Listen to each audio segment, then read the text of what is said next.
But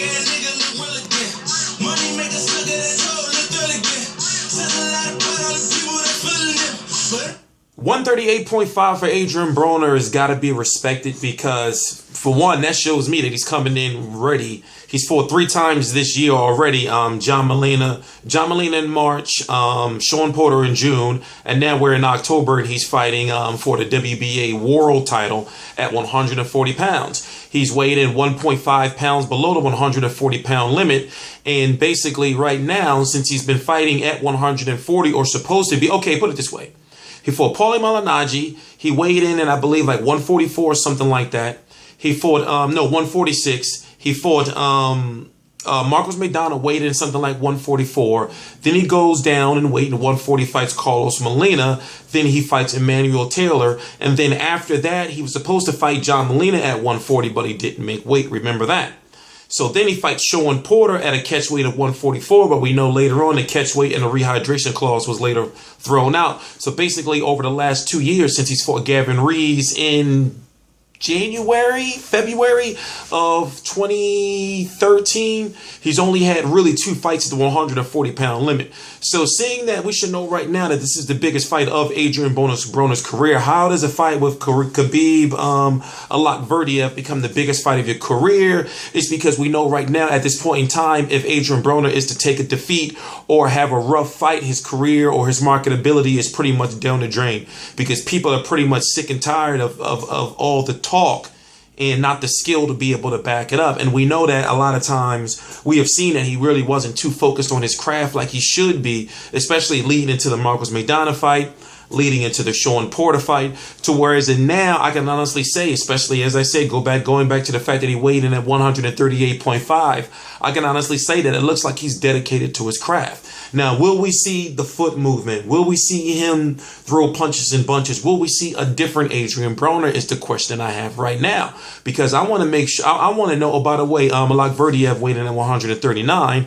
He hasn't fought in 16, close to 17 months, if I'm correct. So a lot of people are saying that's one of the reasons why he's going to lose. And it's looking like the winner of this fight is going to be elevated up to WBA Super World status, because as it stands right now, the WBA still has Danny Garcia as their champion at 140 pounds. And Danny Garcia at this point in time ain't fought at 140 since he fought Mauricio Herrera.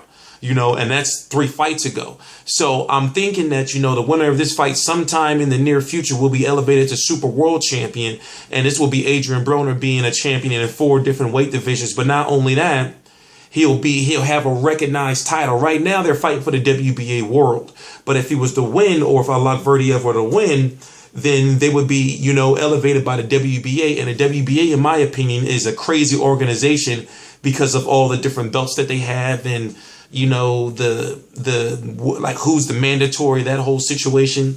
So the question now is, if Adrien Broner does win, right? If he does win, let's say if he does win, will we be able to look forward to Adrien Broner being the guy at 140 pounds? Or will he just be a champion at 140 pounds? Meaning, I would like to see him fight a Terrence Crawford. Can Adrien Broner beat a Terrence Crawford? Terrence Crawford's the WBO champion. You know, I would like to be able to see him fight, who's WBC at 140? The winner of Lucas Matisse versus Victor Postol, which is on the same day. Can we picture him fighting one of them? You know, and it's crazy, I should know this. And it's crazy that I don't. I'm trying to figure out who's the champion at 100, the IBF champion at 140. Oh yeah, Lamont Peterson. You know, and did the IBF was supposed to strip Lamont Peterson. For example, I would like to see maybe an Adrien Broner versus like a Ruslan Provodnikov fight. Now that would be a big fight for Adrien Broner. One fight that was rumored. Why? Is because does Adrien Broner have the skill to keep a guy like Ruslan Provodnikov off of him? Adrien Broner has been known to be a fighter to have somewhat low punch output. So this Allakhverdiev guy is actually pretty good. It may seem like it's easy pickings because this guy's coming off of a 16-month layoff. But at the same time, we have to look at the fact that Adrien Broner's in a must-win situation. And this Allakhverdiev guy is actually kind of pretty good. Okay, he's okay. He's pretty good. I actually got a chance, and you should too. Go check out the fight against him and Jesse Vargas. He's 19-1 with 9 KOs, if I'm correct. And he's a pretty solid boxer. But then they putting Adrien Broner in with anybody at this point in time, it's a fragile situation because we really don't know who Adrien Broner is. And we know that he's not doing any, he hasn't been doing any interviews, you know, with media. He hasn't been talking any trash. And this is supposed to be him actually showing us that he's really dedicated to his craft. And going back to what I said at the beginning of the video, him weighing in at 138.5 pounds is showing me, or making me feel like he's actually dedicated fully to his craft. You know, so it's a statement. 138.5 for Adrien Broner, 139 for Khabib Allakhverdiev. This is for the WBA world title, 140 pounds. You can expect for one of the champions to be elevated to super world status. I mean, one of the winners to be elevated to super world status sometime in the near future, if I'm correct. T-Street Controversy Live at RealCombatMedia.com. I cover every single major fight live. Please subscribe.